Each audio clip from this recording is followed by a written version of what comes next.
In 1929, rolled up on a dusty shelf in a library in Constantinople in Turkey, a map was found. This map had been drawn in 1513 by a Turkish admiral, Admiral Piri Reis. The strange thing about this map is it shows features of the Earth that nobody in 1513 should have been able to know. There was another famous ancient map. What was the name again? Orontius Phineus. Go for Orontius. O-R-O-N-T-E-U-S. Phineus. F-I-N-N-A-E-U-S. The Orontius Phineus map. That map shows Antarctica exactly where it should be. What the fuck is it doing on a map drawn in the 1500s, which we know was based on older source maps when nobody knew it existed in the 1500s? Lately, there's been a lot of fuss about these ancient maps. But on this channel, we're searching for the truth. So join me as I attempt to find if there is any truth to these claims. I really love the way Joe Rogan tried to feature both fringe theorists and skeptics on his podcast at the same time. So while I love the idea of ancient maps holding clues to our unknown past, I decided that it would be fair to let the other side have a voice on my channel as well. So let's hear what they have to say about the ancient maps, and you can then decide for yourself whom to believe. In today's video, we focus on two of possibly the most famous ancient maps in question, the Orontius Phineus map, and of course, the fabled Piri Reis map.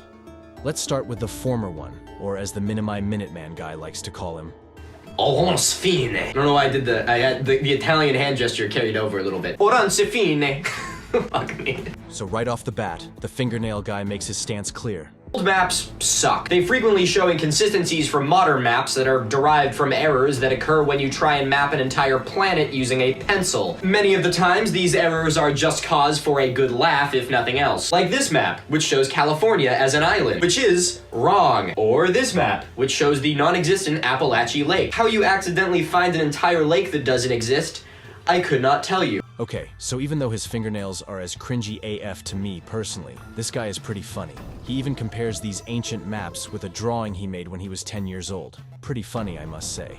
And to add to that, he does make a good point. Old maps are often faulty. Sometimes they make no sense at all. But we already knew that. It's just common sense.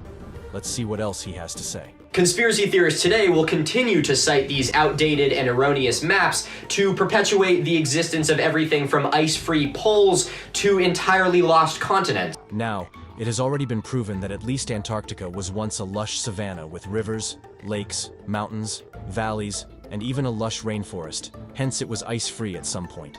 Now, the question remains, when?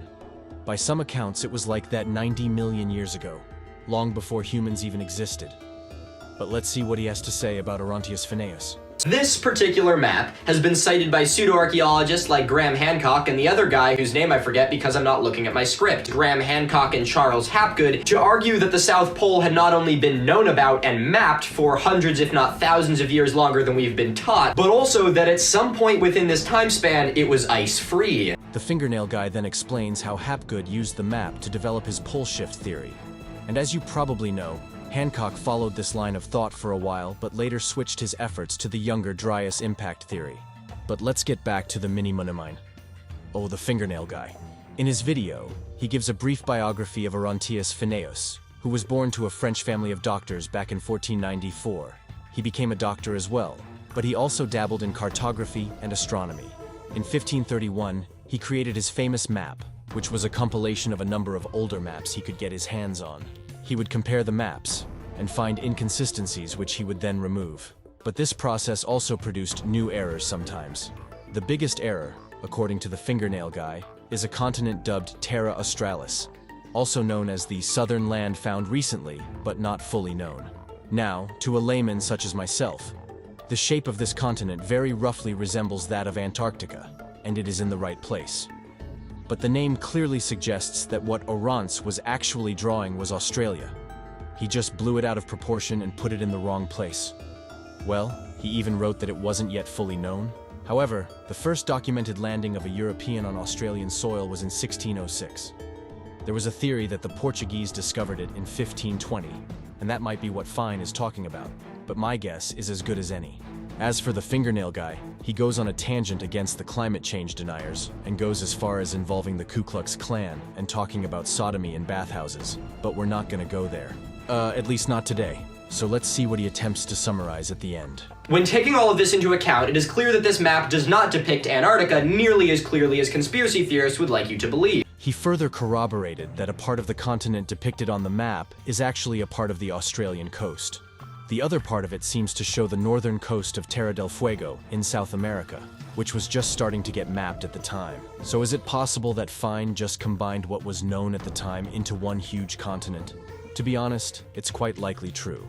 But I would love to hear your thoughts in the comment section below.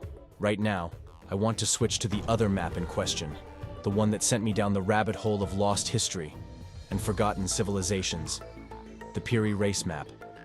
This time, we will not consult the cringy Fingernail Guy, but Dr. David Miano from the World of Antiquity channel. Let's see what he has to say.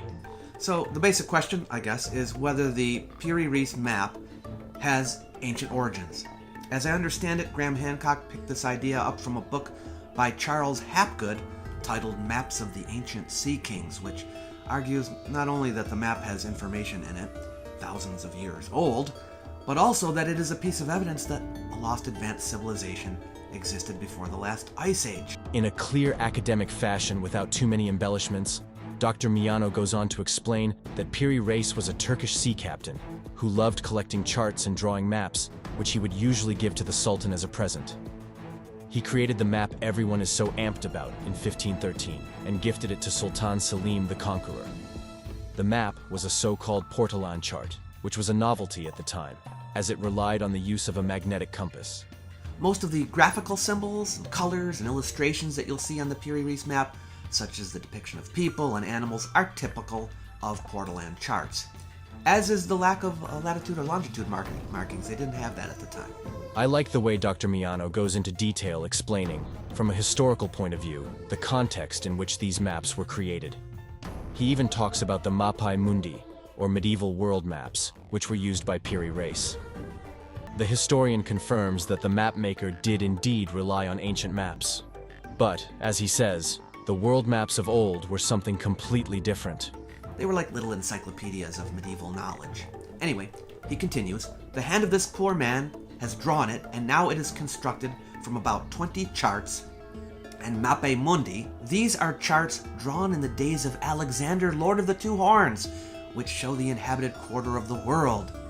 The Arabs name these charts Jafariya, from 8 Jafariyas of that kind and 1 Arabic map of Hind, and from the maps just drawn by 4 Portuguese, which show the countries of Hind, Sind, and China, geometrically drawn, and also from a map drawn by Colombo in the western region.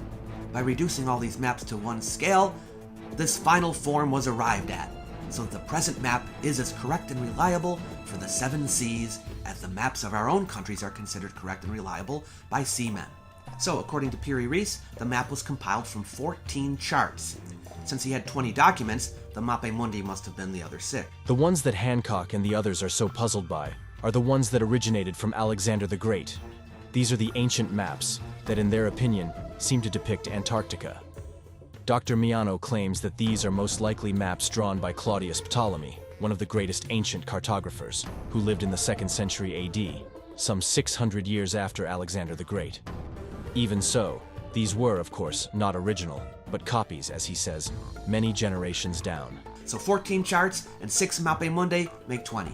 He probably also had access to journey accounts written by early explorers of the New World, as most of the notes of his map, running along the American coasts, come from Portuguese and Genovese accounts. And these accounts are, in my opinion, the clearest evidence that supports the claim that what looks like Antarctica on the map isn't actually Antarctica. But I will come back to that. Let's first see what Dr. Miano has to say about the accuracy of this controversial map. As with most maps of this period, the Piri Reis map has many inaccuracies. Look at his representation of the Caribbean. It has a large island running north-south that could be Cuba, but it doesn't match well at all, even when rotated 90 degrees. The most accurate part of Piri Reis's map is the coast of Brazil, the details of which he may have gotten from the Portuguese explorer of that coast Pedro Alvarez Cabral. The rest is pretty bad. Even in Brazil, he wrongly has the Amazon River on there twice.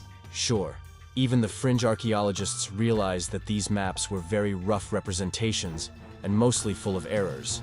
But this map clearly shows a landmass where Antarctica should be. However, the notes that I mentioned earlier seem to tell a different story than Hancock would like. This is what Piri Reis wrote about this curious land. Piri Reis has a note there which reads, "This country is a waste.